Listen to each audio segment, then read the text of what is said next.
What if the moment you finally stepped into your strength was the exact moment someone tried to pull you back into your past? Not with force, but with something far more cunning, something disguised as care, disguised as love, disguised as concern. Carl Jung uncovered a chilling truth most people never see until it's too late. The narcissist does not panic when you leave them. They panic when you outgrow them. Because when control slips from their fingers, they do not walk away quietly. They reach for one last psychological weapon, a final manipulation so subtle, so emotionally confusing, it can undo years of healing if you are not aware. This is not just another mind game. It is the final act of emotional warfare, and it only begins when they realize you are no longer who you used to be. Before you can understand this tactic, you must first understand the dynamic that precedes it. Jung believed that a narcissist's deepest fear is not abandonment, but irrelevance. It is not rejection, but your awakening. In his study of the shadow self, he explained how such personalities survive by projecting their inner fragility onto others, blaming, criticizing, controlling, so they never have to face their own emptiness. When you are insecure, seeking approval, or lost in confusion, you are the perfect mirror for their superiority. You reflect back the illusion that they are strong, needed, and desired, but when you begin to change, when you start setting boundaries, speaking clearly, trusting your intuition, that illusion begins to crack, and in that moment, something shifts. Jung called this the power inversion, the moment when the energy dynamic flips. You are no longer beneath them, you are rising above them. This rising is not loud or dramatic. It's often silent, internal. You stop chasing, you stop explaining, you stop needing to be understood. And for someone who thrives on your weakness, that silence is deafening. It confronts them with a reality they are not prepared to face, that their power was never real. It only existed as long as you handed it over. So instead of facing that truth, they do something else, something almost predictable to the trained mind. They pull you back into the game with what Carl Jung warned us about, a final, desperate strategy disguised as reconciliation, remorse, or sudden vulnerability. Because narcissists don't just want connection, they crave control. They feed off your emotional energy, not your presence. And when you stop giving them access to your inner world, they do not disappear. They evolve into one last version of themselves, carefully designed to make you question everything you've healed from. This is the moment you must see clearly, because once you do, you'll never fall for it again.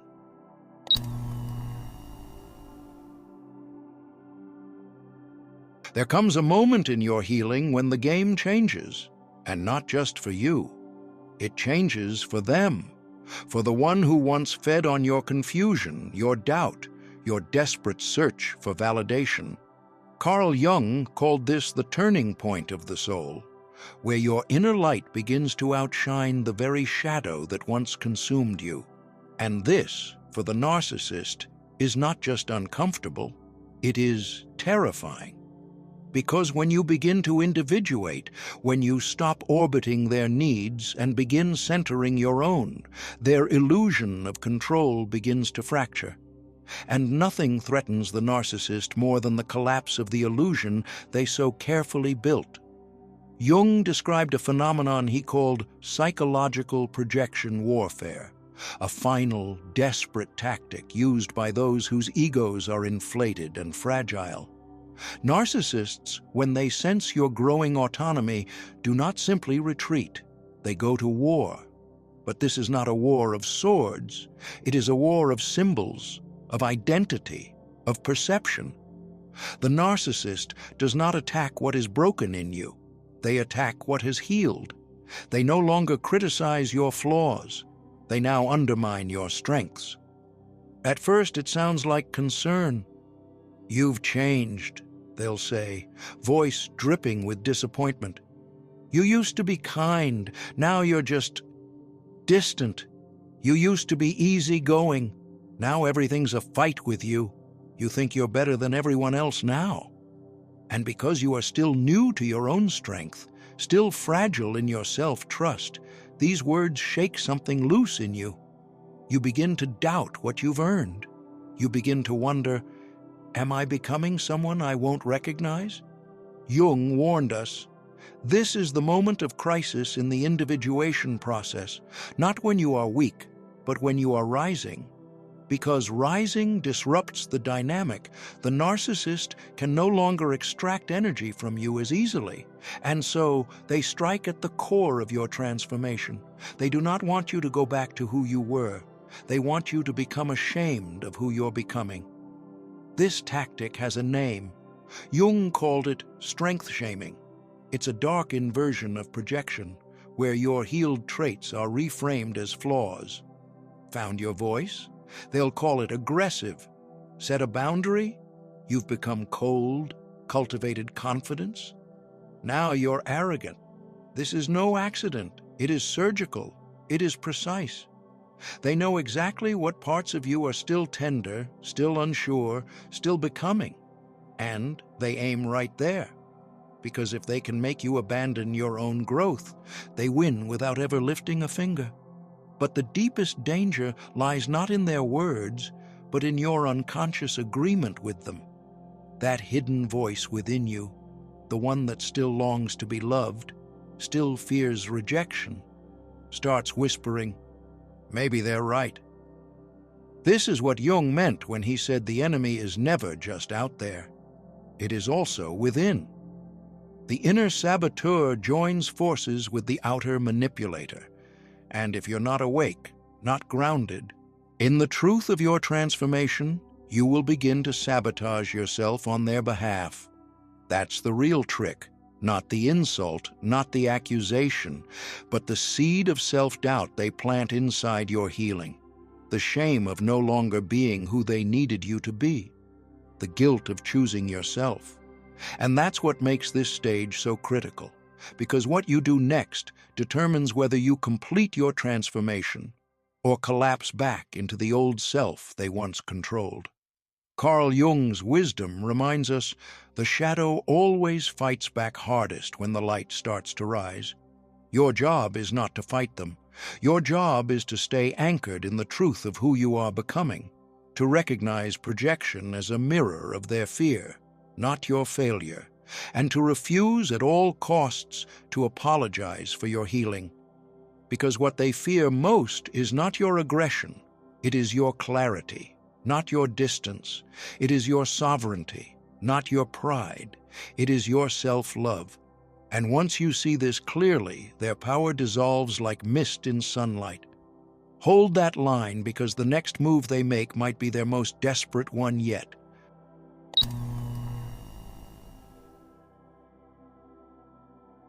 There comes a moment in every healing journey when your newfound strength becomes both your shield and your vulnerability. People rarely talk about this part. The moment when your progress, your clarity, your boundaries, the very qualities you worked so hard to reclaim, become the very things someone else tries to use against you. Carl Jung warned that when strength-shaming fails, when a narcissist realizes they cannot intimidate you, silence you, guilt you, or shame you back into submission, they shift strategies entirely. And what they do next is far more subtle, far more emotional, far more dangerous. They reach backwards into your own story and try to pull you with them. Jung called this tactic nostalgic manipulation. Most people experience this without ever understanding what is actually happening inside them. It begins innocently, almost gently. They start remembering a version of you that no longer exists. "Remember when you used to laugh at my jokes?" they say with a sad smile. "You used to be so happy before you started changing yourself. Things were so much better between us when you didn't overthink everything. I miss the person you used to be. We were great together before all this self-improvement stuff. And on the surface, it seems like affection. It sounds like longing. It even sounds like love. But Jung tells us to look deeper. Beneath the tone, beneath the sentiment, beneath the softness. Because this is not nostalgia, it is psychological time travel. A narcissist does not long for who you were. They long for those they could control. They are not grieving the past. They are grieving the power they held over the past version of you, the version that tolerated their behavior, the version that accepted crumbs, the version that second-guessed her instincts, the version who dimmed her voice to keep the peace. That is the person they are trying to resurrect, not the real you, the manageable you. Jung said that the psyche, when threatened by transformation, instinctively clings to what is familiar, even if the familiar was unhealthy, even if the familiar kept you small. This is why nostalgic manipulation works so well on people who are still emotionally tender from healing. The narcissist is not the only one who remembers the old you. A part of you remembers her too, and that part sometimes misses her. Misses the simplicity, misses the predictability, misses the lack of conflict, misses the illusion of peace. That inner longing is what makes this tactic so dangerous. Because when someone says, "You were happier back then," your mind begins to question itself. Was I? Maybe I did laugh more. Maybe I wasn't so guarded. Maybe I am overreacting. Maybe I have changed too much. And right there, in that quiet moment of self-doubt, the narcissist finds the opening they were waiting for. That small flicker of questioning is the thread they start pulling. If you're not careful, you begin romanticizing a version of your past. That wasn't actually joyful. It was compliant. It was confused. It was unprotected. But because you've grown, and growth often feels uncomfortable, a part of your psyche interprets discomfort as loss. Jung wrote extensively about this psychological mirage. He said that when people begin stepping into a stronger identity, the ego sometimes panics and tries to run backward into the past. The narcissist knows this instinctively, even if they cannot name it. So they weaponize memory. They weaponize familiarity. They weaponize the part of you that still longs to be accepted, and if you're not vigilant, you will unconsciously begin chasing a version of yourself that never truly belonged to you. A version shaped by their needs, not your soul's evolution. But this is where Jung's research becomes unsettling. Nostalgic manipulation is not just about pulling you back, it is about destabilizing your growth so deeply that you begin questioning the very changes that set you free. He said that when a narcissist uses nostalgia as a tool of control, they are not appealing to your heart. They are appealing to your wounds. They are trying to convince you that healing has cost you something essential, something valuable, something you cannot afford to lose. They want you to believe that your strength has turned you into someone unrecognizable. And the most disturbing part? If you are still in the fragile early stages of individuation, you might believe them. This is why Jung said that nostalgic manipulation is not sentimental. It is strategic. It is not a longing for connection. It is a longing for dominance. And unless you recognize it for what it is, you risk surrendering the very transformation you fought so hard to create.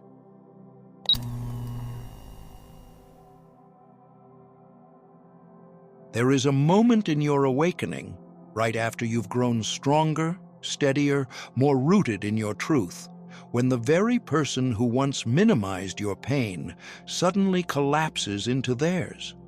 Not because they've changed, but because their previous attempts to dominate you have failed. When strength shaming no longer rattles you and nostalgic manipulation no longer pulls your heartstrings, narcissists will reach for their final and most disorienting weapon, manufactured vulnerability.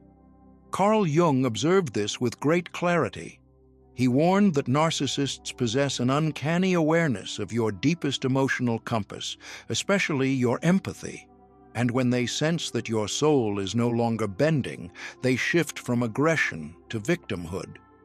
Because if they can't overpower your strength, they'll try to seduce your compassion. It begins subtly, just when you've started setting boundaries, just when you've learned to say no. Just when you're finally reclaiming your time, your peace, your power, they unravel. Not completely, of course. Not in ways that draw attention to their tactics. They'll suddenly become fragile, lost, misunderstood, or overwhelmed. And they'll whisper it into your world like a quiet storm. "I've been struggling lately. I don't know who to talk to anymore. I've been sick, but I didn't want to burden you." What looks like openness is often strategic collapse. A sudden financial scare, a vague illness, trouble at work, a dramatic falling out with someone close. They don't always ask for your help outright. They rarely have to. They already know you will feel it. Jung wrote that individuals with manipulative tendencies often study those they depend on, not out of love, but out of necessity, like predators studying the rhythms of their prey, not to admire their beauty, but to track their openings. Narcissists keep mental notes, not just of your habits, but of your heart. They know exactly what makes you question yourself, what triggers your guilt, what awakens the old programming inside you that says, "I must fix this. I must be the one who helps. If I walk away now, I am heartless." And that's the moment they count on. They count on your empathy to become your leash. But here's where Jung's insight becomes unnerving. He said that these emotional crises are not always real. Some are carefully staged, dramatized, or even created by the narcissist themselves. Not consciously in every case, but certainly instinctively. They will sabotage their own stability just to make you their savior.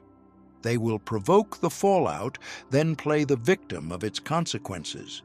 If they sense you are emotionally pulling away, they may unconsciously generate chaos, not because they are suffering in silence, but because they are afraid of losing control over you. And what better way to re-enter your life than as someone in need? They may damage their health through recklessness, strain their work by self-sabotage, create tension in their family by stirring up old conflicts. Anything that can be turned into a narrative of crisis. Because when someone you once loved is in pain and you're the only one who knows how to help, something ancient is triggered within you.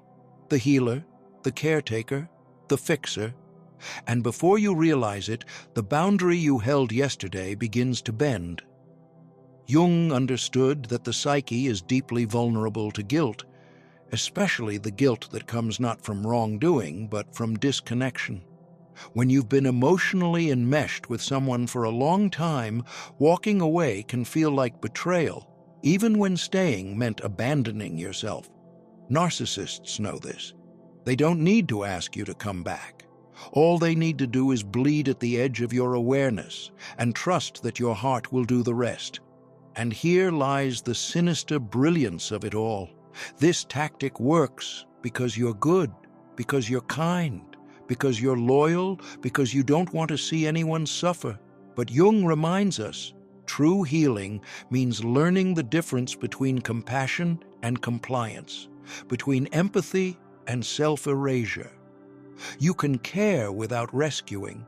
You can love without returning to the fire. And you can mourn what once was without stepping back into a role you've outgrown. When a narcissist manufactures vulnerability, they are not asking for help. They are demanding entry. And if you allow it, not only do you reopen the door you fought to close, you hand them the key to every lock you just learned to build. Jung's warning was clear. The final trick is not the attack, but the collapse. The illusion that they are the ones broken, when in truth, It is your strength they fear the most, because when you no longer need to save them, you finally save yourself.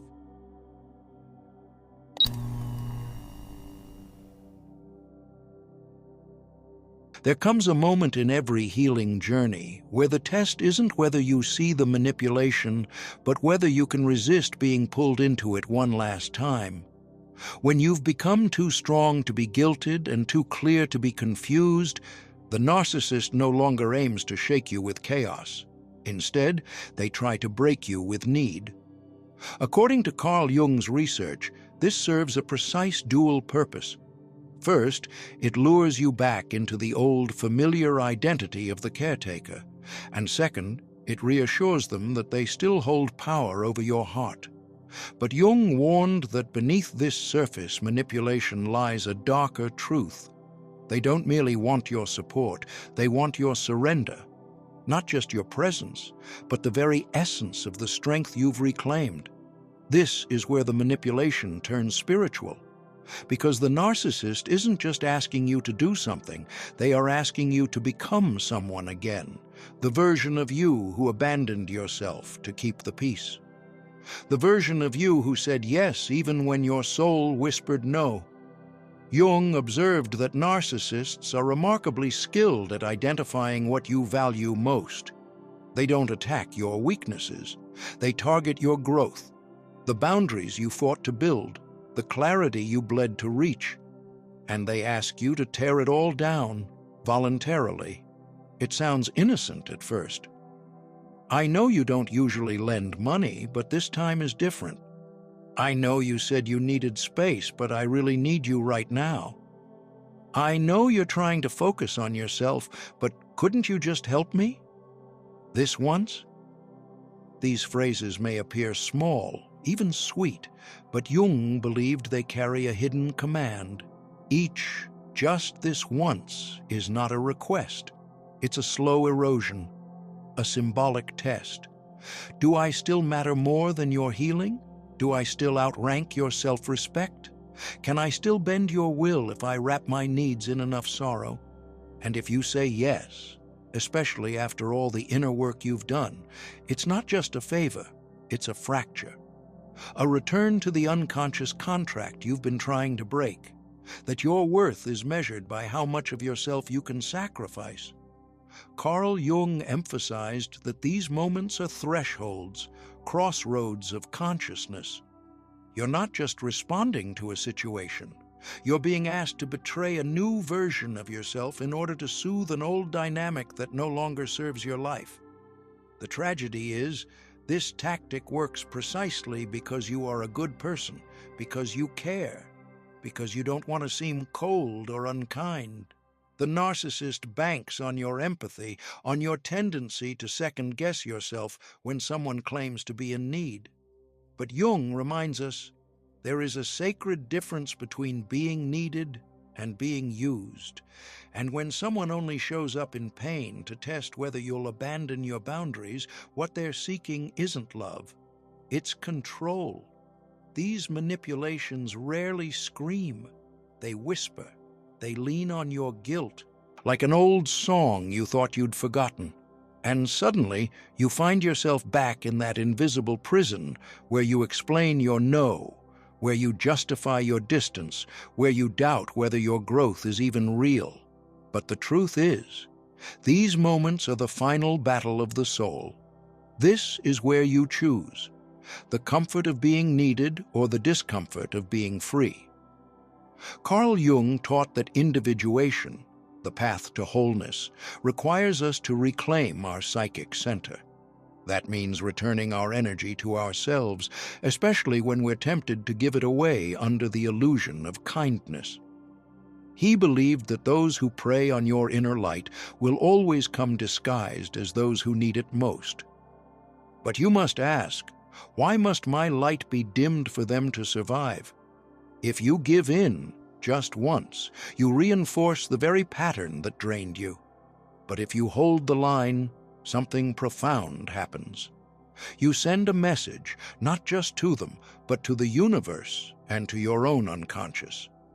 I am no longer available for the version of love that requires my silence, my money, my exhaustion, or my undoing. You become the guardian of your own becoming. And that is what frightens the narcissist most. Not your anger, not your absence, but your refusal to choose them over yourself. Because in that moment, they are no longer the center of your world, and you finally are.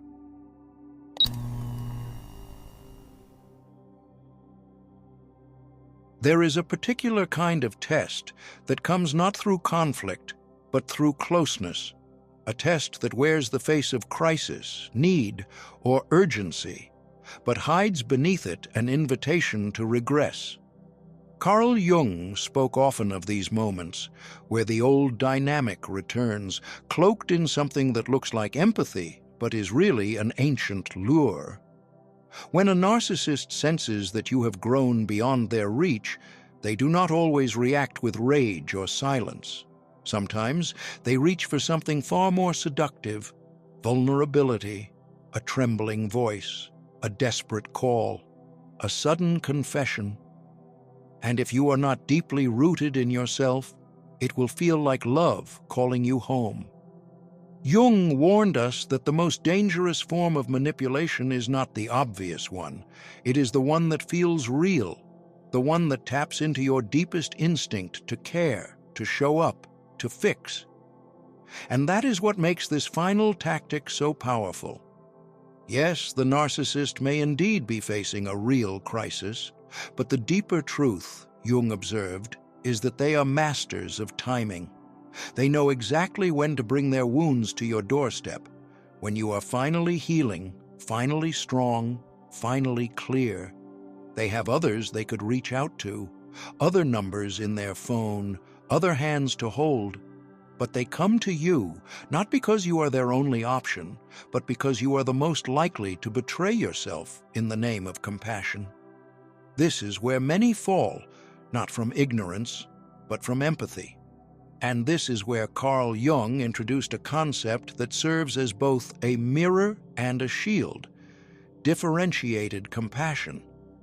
It is the understanding that you can feel deeply for someone's suffering without absorbing it as your own. You can witness their pain without abandoning your path to carry it. Jung understood that the awakened soul does not lose its kindness. It learns to direct it. And this is the turning point. Not whether you feel their pain, but whether you forget your own in the process. When someone who once used your love against you returns in need, the question is not whether they're truly hurting. The question is whether you are being invited to lose yourself again. The trap is subtle. You are not asked to fix a broken object. You are asked to abandon your wholeness for someone else's temporary relief. And while the request may look like help, Jung would say it is actually a demand for sacrifice. Not on time, not of money, but of identity. The one thing you cannot afford to give up. Jung famously said, "The privilege of a lifetime is to become who you truly are." And every moment of progress, every step toward individuation brings you closer to that center, that truth. So when someone tries to pull you back into a version of yourself who had no voice, no boundary, no sovereignty, you must stop and ask, is this act of kindness helping me become more of who I truly am? Or is it taking me back to the person I worked so hard to outgrow? This question is your compass, because compassion without direction becomes a wound, and love without discernment becomes a leash. Carl Jung believed that real transformation only happens when we learn to carry both empathy and clarity. When we can say, "I see your pain, but I will not lose myself to fix it." This is not coldness, it is maturity. It is the birth of a new kind of love, one that does not destroy the self in order to prove its worth. To protect yourself from this final manipulation, you do not need to shut down your heart. You only need to open your eyes. You need to remember that you are no longer the person who needed to be needed to feel valuable. You are no longer the rescuer whose love depended on sacrifice. You are becoming someone new, someone whole, and that wholeness, Jung would say, is sacred. So the next time a familiar voice returns in crisis, pause before you answer, breathe before you act, and ask not what they need, but what your soul needs to remain free, because that is the only defense that truly protects you. Not distance, not anger, but the quiet, unwavering commitment to your own becoming.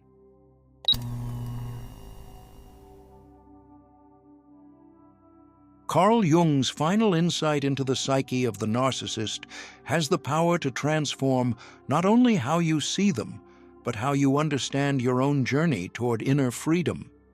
He observed that what frightens the narcissist most is not abandonment, silence, or even separation.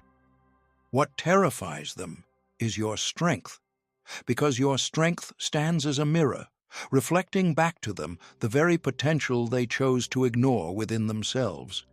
It is a potential they once sensed but rejected, choosing the brittle comfort of control instead of the courageous path of growth. And every time you rise, every time you stand in your own truth, you remind them of the road they refuse to walk. When you stop shrinking yourself to fit their expectations, you are not merely setting a boundary. You are asserting your right to exist as a whole human being. You are proving, through your very presence, that a life shaped from authenticity is more powerful than a life shaped by control. Jung understood that this act alone is enough to unsettle the narcissist to their core, because your growth exposes their stagnation, your clarity reveals their confusion, your courage shines a light on their fear. And this is precisely why they cling so desperately to old patterns, why they pull out every last tactic to pull you back into the role you once played so willingly. But here is the truth. Jung wanted every individual to carry into the deepest places of their life. Each time you refuse to respond to manipulation, each time you uphold a boundary even when they manufacture a crisis, you are not simply protecting yourself. You are exposing the illusion of their power. You are showing, moment by moment, that their influence over you lived only where your self-doubt once lived. Jung taught that real strength has very little to do with being untouched by manipulation. Real strength is the ability to recognize manipulation as it is happening, to name it without fear, and then to choose the self that is emerging rather than the self that once surrendered. This is the heart of individuation. This is the process of becoming whole, because the narcissist's struggle to control you is not evidence of your weakness, it is evidence of your evolution. Their desperation signals that something has shifted inside you, something they can no longer infiltrate or bend. They sense your transformation before you do, and that is why the final trick appears with such intensity. It is not a sign that you are falling backward. It is a sign that you have finally stepped out of the role they assigned to you. And this is the hidden blessing Jung uncovered. The very moment when they try hardest to pull you back is the moment you are closest to freedom. Once you understand this, everything changes. You begin to see that their emotional storms, their sudden crises, their dramatic pleas, are not reflections of your responsibility.